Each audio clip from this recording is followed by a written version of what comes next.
As the frail body of Walter Hensley lay sinking into his hospital bed, he summoned his estranged daughter, Diana. His whispered confession chilled her to the bone. "I've used my job to hide bodies." Walter had been a beloved funeral director for 40 years, praised for his compassion. But what no one knew was that the man entrusted with honoring the dead had also buried unspeakable sins beneath layers of dirt, wood, and ceremony. With his dying breath, he begged Diana to uncover the truth. The faint hum of hospital machines was the only sound in the sterile room as Diana Hensley stared at the fragile figure of her father. Walter Hensley, the once proud funeral director of Ridgewood County, was now a shadow of the man she remembered. His thin, papery skin clung to his bones, his eyes sunken and rimmed with dark circles. Time had drained the vitality from him, but there was still a flicker of something in his gaze, a restless urgency that made Diana uneasy. She hadn't wanted to be here. In fact, she'd spent the last 10 years avoiding him altogether. Walter had been a controlling, cold father, his life consumed by his work. The funeral home was his sanctuary, a place he'd forbidden her from entering even as a child. Now, on his deathbed, he had summoned her, claiming he had something to confess. Against her better judgment, she had come. Perhaps it was guilt, or maybe morbid curiosity, but she found herself seated beside him, waiting for words that came slow and strained. "Diana," Walter rasped, his voice barely audible. "I need you to listen. I don't have much time." She crossed her arms, her lips pressed into a thin line. "I'm here, aren't I?" she said, unable to keep the bitterness out of her tone. His bony hand reached out, trembling, and she reluctantly took it. His grip was surprisingly firm, and his eyes locked onto hers with an intensity that made her throat tighten. "I've done things," he began, his voice cracking. "Terrible things." Diana rolled her eyes, leaning back in her chair. "You've mentioned that already. Look, if this is some ploy for absolution, I'm not interested." "No," he said with surprising force, his voice rising above the mechanical beeps for a moment. "It's not about me. It's about them." Her brow furrowed. "Them?" Walter's eyes darted toward the door as if expecting someone to burst in. He pulled her closer, his breath labored but determined. "The bodies, Diana. The ones I buried. The ones I shouldn't have." A chill ran down her spine. "What are you talking about?" "For 40 years, he whispered, "I buried more than just the dead who came through the funeral home. I hid bodies, victims of crimes, people who were never meant to be found. They came to me, these men. They paid me to make them disappear." Her stomach churned. She tried to pull her hand away, but his grip tightened. "What the hell are you saying?" "I use the cemetery," Walter continued, his voice barely above a whisper. "The north lot, the unmarked graves. It started with one, a woman, young, blonde. I didn't ask questions. I needed the money. But it didn't stop. It never stopped." Diana shook her head, her pulse pounding in her ears. "You're delirious. This is just the morphine talking." "I wish it were," Walter said, his voice breaking. "But it's the truth. The journal. It's in my desk at the funeral home. Everything is in there. The names, the dates, the locations. You have to find it." She stood abruptly, her chair scraping against the tile floor. "I'm not doing this, Dad. I'm not getting dragged into whatever sick fantasy you've concocted." Walter's eyes filled with tears, his lips trembling. "Please, Diana. If you don't, they'll never be found. They deserve better than this. I was a coward. I couldn't stop them, but you can." Her chest tightened as his words sunk in. There was a raw desperation in his voice that she couldn't ignore, no matter how much she wanted to. She turned away, pacing the room, her mind racing. Could it be true? Could her father, the man who had spent his life comforting grieving families, have been complicit in such horrors? The memories of her childhood came flooding back. The locked doors, the late-night phone calls, the whispers between her parents that always stopped when she entered the room. She had thought it was simply the nature of his work, the weight of dealing with death every day. But what if there had been more to it? "Diana," Walter croaked, his voice barely audible now. Promise me, you'll look." She stopped pacing, her back to him. Her hands clenched into fists at her sides. She wanted to scream, to accuse him of lying, to walk out and never look back. But something held her there. The truth, or whatever twisted version of it he was offering, was pulling her in, refusing to let go. "I can't promise anything," she said finally, her voice cold. Walter's head fell back against the pillow, his strength fading fast. His breathing grew shallow and his grip on her hand loosened. "Thank you," he whispered, a faint smile crossing his lips. "I'm so sorry, Diana, for everything." She stood there, frozen, as the machines emitted a long, steady beep.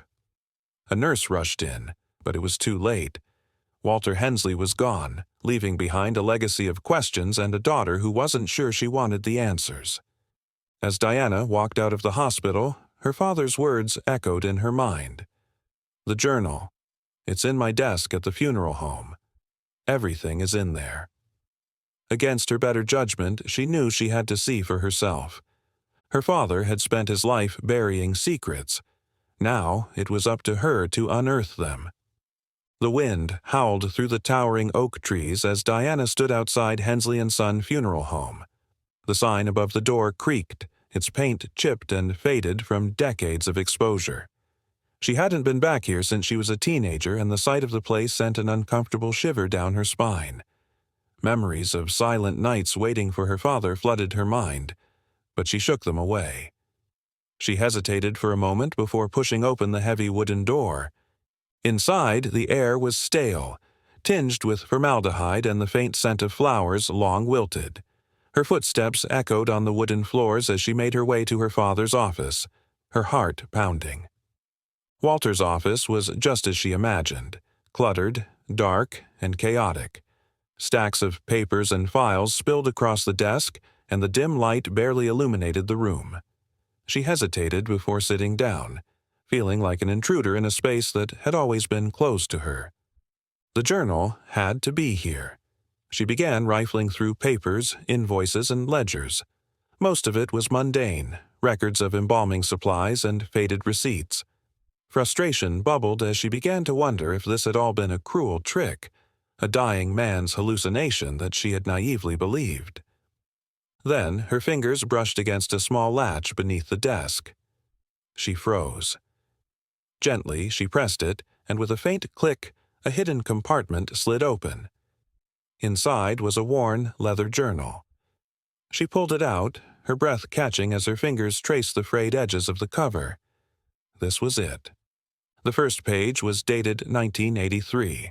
Walter's handwriting was neat, precise, and unnervingly clinical. The entry described a special burial in the north lot. A young woman, no ID, blonde hair, approximately 5'6", multiple stab wounds, payment $2,000. Diana's stomach churned as she turned the pages.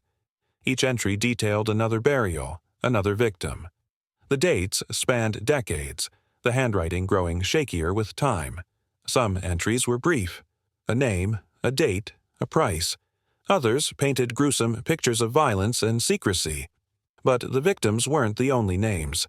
There were clients, men with titles like detective and councilman. Her hands trembled as she reached an entry from 1997, the year her mother died. The entry was short but devastating. Delivery received. Female, mid-30s, no visible trauma. Client insisted on confidentiality. Burial in North Lot, unmarked. Payment $5,000. She slammed the journal shut, bile rising in her throat. Could it be a coincidence? Or had her father buried her mother among the nameless dead?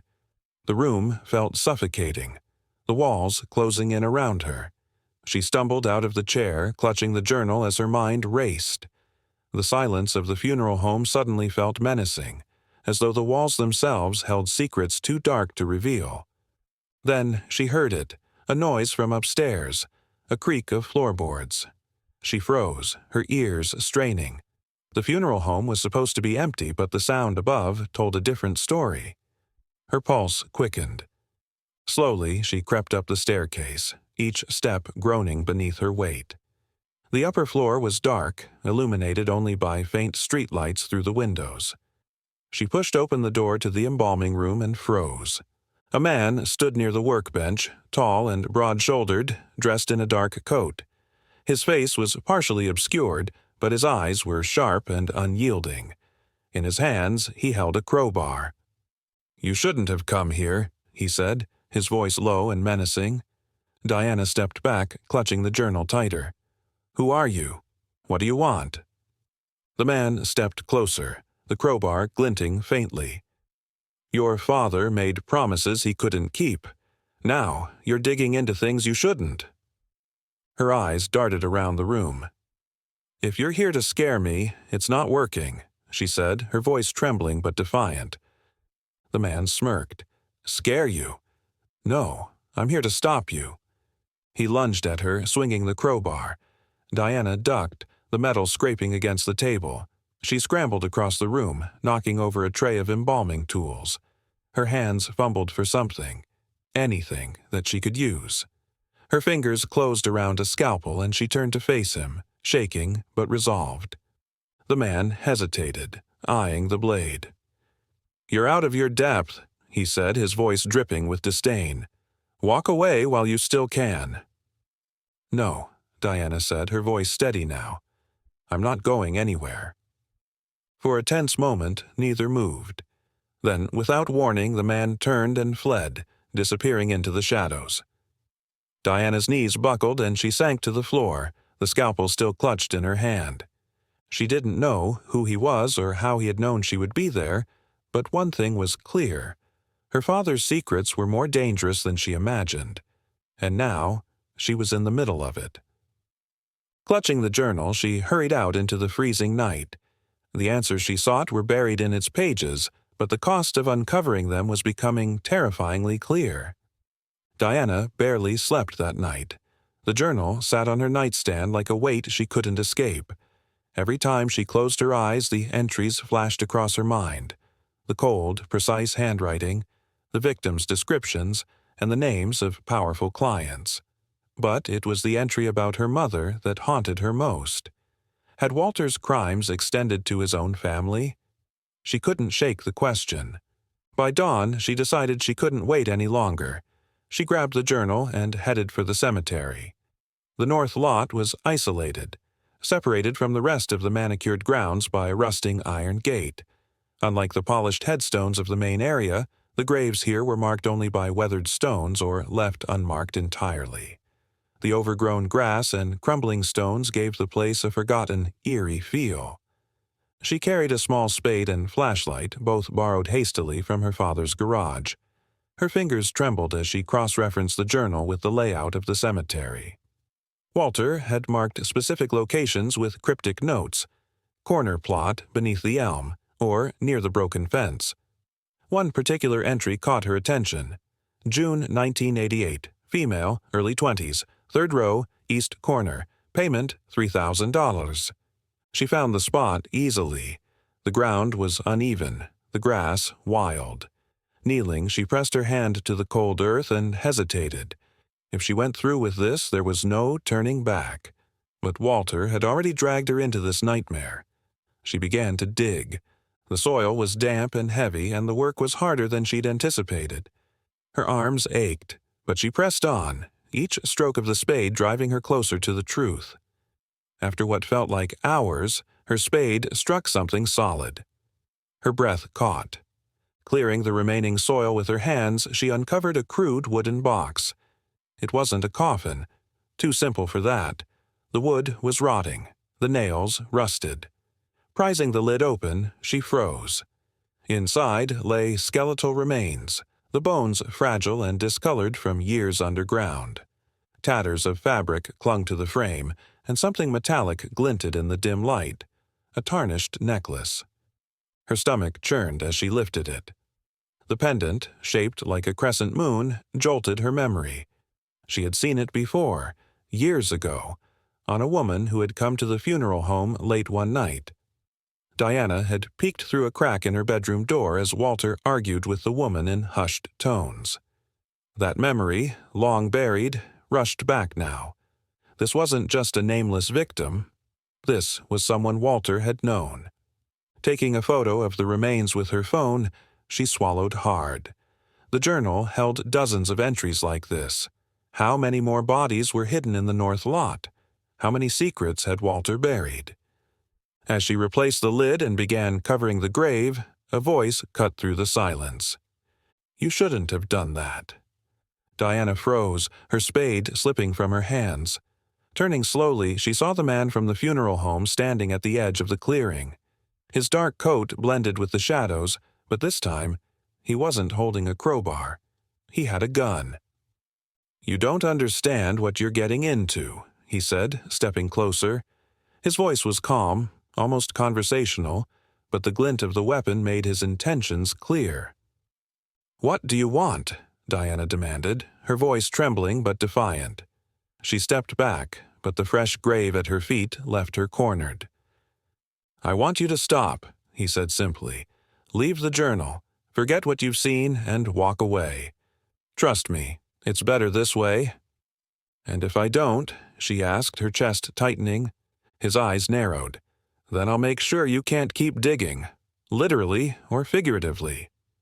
Her mind raced. She couldn't let him take the journal. It was the only proof she had of Walter's crimes, and if he was here, he was part of the network her father had written about. This wasn't just about Walter anymore. "You're scared," she said, her voice steadier now. "That's why you're here. You know this journal could destroy you and everyone else involved?" The man smirked, but it didn't reach his eyes. "You're playing a dangerous game. But fine, have it your way." Before she could react, he raised the gun. The crack of the shot echoed, and Diana dove to the ground. The bullet missed by inches, kicking up dirt beside her. She scrambled to her feet and ran, clutching the journal as she darted through the fog. His shouts followed her, but she didn't look back.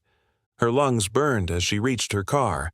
Throwing herself inside, she locked the doors, her hands shaking as she fumbled with the keys. The journal slipped onto the passenger seat as the engine roared to life. In the rearview mirror, she saw the man emerging from the fog, his gun still in hand. She didn't wait to see what he'd do. The tires screeched as she sped away, leaving the cemetery, and the horrors buried within it, behind.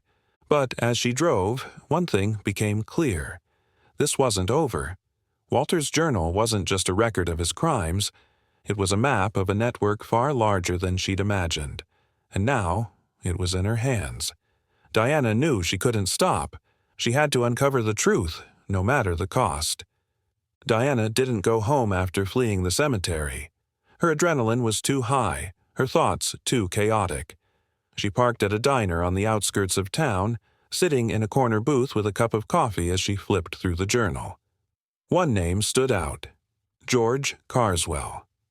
The entry was brief but chilling. Carswell George, detective, facilitation of removals, payment received, $10,000. Beneath it was a list of initials and dates spanning years. George Carswell wasn't just a client, he was a key figure in the operation.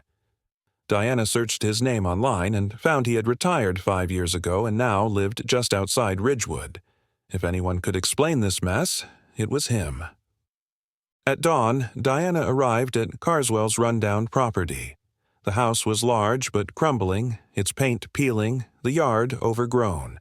The driveway was littered with broken tools, and the windows were clouded with years of dirt. She parked a safe distance away and approached on foot, the journal clutched tightly in her hands. When she knocked, it took a minute for the door to creak open. A man in his 60s stood before her, his face lined and wary. His eyes narrowed as he studied her. "Who are you?" he asked. "My name is Diana Hensley," she said. "I'm Walter Hensley's daughter." Carswell's expression darkened. "You shouldn't be here," he said, starting to close the door. Diana jammed her foot in the door. "I know about the journal," she said, holding it up. "I know about the bodies, and I know you were involved." For a moment he froze, his face cold and unreadable. Then he sighed heavily and stepped aside. "Get in," he muttered. The inside of the house was as neglected as the outside. The air smelled stale, a mix of whiskey and old wood. The living room was cluttered with stacks of newspapers and empty bottles, and the wallpaper was peeling at the edges. Carswell led her to a small study where he poured himself a drink and slumped into a worn armchair. "You've got no idea what you're messing with," he said, swirling the amber liquid in his glass. "Your father, he wasn't just a funeral director. He was the cleanup guy, the one we called when there was a problem that couldn't see the light of day." Diana clenched her fists. "What kind of problems?" Carswell gave a bitter laugh. "You don't want to know. Politicians, cops, businessmen, they all have skeletons. Sometimes people get in the way. When they do, your father made sure they disappeared." Her stomach turned. "And you helped him?" "I kept things quiet," he admitted, "made sure questions stopped being asked. But it wasn't just me. There's a whole network, Hensley. Your dad was just one piece." "Who else is involved?" she demanded. Carswell shook his head. "You think I'm going to give you a list? These people will bury you just like they buried everyone else who got too curious." Diana's grip on the journal tightened. "I'm not scared," she said, though her voice wavered. "You should be," he said, leaning forward. "Burn that journal. Forget you ever saw it. That's the only way you'll survive this." Before she could respond, a loud crash came from the front of the house. Carswell jumped to his feet, his drink spilling onto the floor. He yanked open a drawer and pulled out a pistol. "Stay here," he barked, moving toward the sound. Diana's heart pounded as she stood frozen in place. Muffled voices reached her ears, followed by a sharp shout and then a gunshot. She ran to the doorway just as Carswell staggered back into the hall, blood staining his chest. A masked man stepped into view, a silenced pistol in hand. The sight of the gun sent a jolt of terror through her. The man turned to her, his weapon raised. Without thinking, she grabbed a heavy paperweight from the desk and hurled it at him. It struck his shoulder, causing him to stumble, and she darted past him, clutching the journal to her chest. The man shouted after her, but she didn't stop. She sprinted out the back door into the woods, the journal bouncing against her as she ran. Branches tore at her clothes and skin, but she pushed on, the sound of heavy footsteps behind her spurring her forward. Finally, she reached her car at the edge of the woods. She threw herself inside and locked the doors, her hands trembling as she fumbled with the keys. The engine roared to life, and she slammed her foot on the gas. As she sped away, she glanced in the rearview mirror and saw the masked man standing at the tree line, watching her. Her mind raced as she drove. Carswell's bloodied face and final words flashed through her thoughts. He had been right. She was in over her head, but she couldn't stop now. The journal wasn't just a record of her father's crimes, it was a map of a much larger conspiracy, and she was determined to follow it, no matter where it led. Diana's car sped through the empty roads, her knuckles white as she gripped the wheel. The journal sat on the passenger seat, its weight growing heavier with every mile. Her father's crimes, the network of accomplices, and the masked man, everything swirled in her mind like a storm. She needed help, but who could she trust? The police were out of the question. Carswell's warnings about corruption echoed in her mind. She needed someone outside the system. Her thoughts turned to Amy Greer, an investigative journalist known for taking down powerful figures. If anyone could help Diana expose the truth, it was her. After an hour of convincing, Amy agreed to meet at an abandoned industrial park. When Diana arrived, Amy was waiting, leaning against her car. "This better be good," she said, her arms crossed. "It's more than good," Diana replied, holding up the journal. "It's going to blow this town apart." Skepticism turned to shock as Diana explained her father's role in the network and flipped through the journal, pointing out names and cryptic notes. Amy's sharp gaze softened with understanding. If this is real, it's not just a local story. It's national. But you realize the danger, right? These people won't let this come out easily. I don't care, Diana said, her voice trembling with determination. They've already taken everything from me. My father, my mother. I'm not letting them win. Amy nodded. We'll need more than the journal. Corroboration. Evidence tying these names to real crimes. Otherwise, it's just a notebook. Diana thought back to the journal and pointed to a name. Robert Ingram, a mortician from a neighboring county. His name appeared in connection to multiple burials with payments listed. He's our best lead, Diana said. The next morning, they visited Ingram's funeral home under the pretense of planning a service. The air inside was thick with the scent of flowers and chemicals.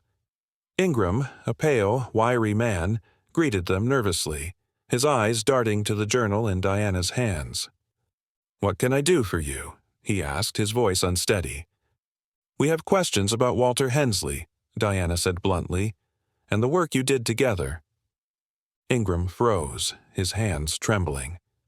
Diana opened the journal and placed it on his desk, flipping to a page mentioning his name. "Don't lie to me," she said. Ingram slumped into his chair, his face ashen. "You don't understand. I didn't have a choice. None of us did. They made us do it." "Who?" Amy asked, leaning forward. "The people in that journal," Ingram whispered. "They control everything. Money, the law, the media. If you cross them, you're dead." Diana's heart pounded. "Then why are you alive?" "Because I did what they asked. But your father, he tried to back out. That's why they got rid of him." Walter hadn't died of natural causes. He'd been silenced. The realization hit Diana like a punch. Before she could respond, the sound of shattering glass broke the tense silence. Heavy footsteps echoed through the funeral home. Ingram's face turned white. "Go!" he urged, waving them toward the back door. Diana and Amy ran, the journal clutched tightly in Diana's hands. They raced through dimly lit corridors, the sound of pursuit growing louder. They burst into the parking lot, the cold morning air biting at their skin. A masked figure stepped out from the shadows, blocking their path. He raised a gun, and Diana froze, her breath catching. But before he could fire, Amy swung her bag, knocking the weapon from his hand. Diana grabbed the gun and pointed it at him, her hands shaking. "Get out of here," she snarled, her voice trembling but resolute. The man hesitated, then backed away before disappearing into the shadows. Diana lowered the gun, her breath ragged. Amy grabbed her arm. "We need to go. Now." They sped away in Amy's car, silence hanging between them like a heavy curtain. Diana stared at the journal in her lap, her thoughts racing. "Why did he say they killed my father?" she asked finally, her voice barely above a whisper. Amy glanced at her, her brow furrowed. "Because he knew too much. Maybe he was trying to protect you, but they saw him as a liability." Diana's chest tightened. Her father hadn't been perfect, but she couldn't shake the image of him being hunted and silenced by the very people he'd served. It made her sick. They drove to a nearby motel, deciding to lay low for the night. Amy booked a room under a false name, and Diana sat on the edge of the bed, flipping through the journal again. Every page felt like a revelation and a curse. She thought of the network, the web of power and corruption that had ensnared her father, and now her. "What's our next move?" Diana asked, her voice shaky but determined. Amy sat beside her, studying the journal. "We find someone else who can back this up. Maybe someone who's fallen out of favor with the network. They'll be scared, but fear makes people desperate." Diana nodded, her resolve hardening. She wasn't just fighting for answers anymore. She was fighting for her life. The next morning dawned cold and gray, a fitting backdrop for what Diana and Amy were about to do. The journal sat between them on the motel table, its pages open to the names they had spent the night dissecting. One name stood out, Edward Lansing, a high-ranking businessman with deep ties to Ridgewood's elite. His name appeared in multiple entries, linked to payments for special burials. "This is it," Amy said, pointing to Lansing's name. "If we can get him to talk, we can blow the whole thing open, but this won't be easy." Diana nodded, her face pale but resolute. "I don't care. We need to do this." They spent hours preparing. Amy used her connections to track Lansing's movements. He lived in a gated estate, but they found a weakness: his weekly trips to a secluded country club. By midday, they were parked outside the club, hidden behind a line of trees. Diana's heart pounded as Lansing's sleek black car pulled into the lot. The man who stepped out exuded power, tall, silver-haired, and impeccably dressed. He moved with the confidence of someone who believed himself untouchable. Amy placed a hand on Diana's shoulder. "Stay calm. Stick to the plan." Inside the club, Lansing was in a private lounge, sipping scotch and talking with two men. Amy discreetly placed a recording device in her bag and gave Diana a nod. Taking a deep breath, Diana pushed open the door. The men looked up, startled. Lansing's expression shifted from irritation to interest. "Can I help you?" he asked, his voice smooth and cold.